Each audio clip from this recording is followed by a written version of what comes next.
ලස්සන එකක් අද කියලා දෙන්නද?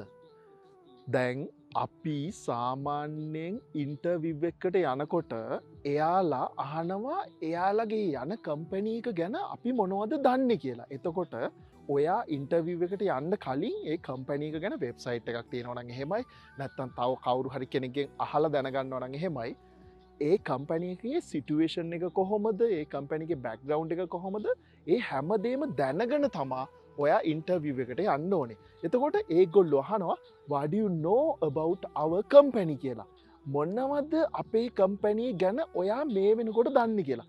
එතකොට එකපාරට අහසෙන් කඩන් ගන්නවා වගේ ඒ වෙලාවට තුෂ්ණිම් භූත වෙලා නම් බලන් ඉන්න එපා. ඔයා ඒ වෙලාවට කලින් මේ හැමදේම ප්‍රැක්ටිස් කරලා දැනගෙන ගිහිල්ලා අහපු ගමන් පටස් ගාලා උත්තරේ දෙන්න. උත්තරේ දෙන විදිය අපි ඉස්සරහ වීඩියෝ වලින් කියලා දෙන්නම්.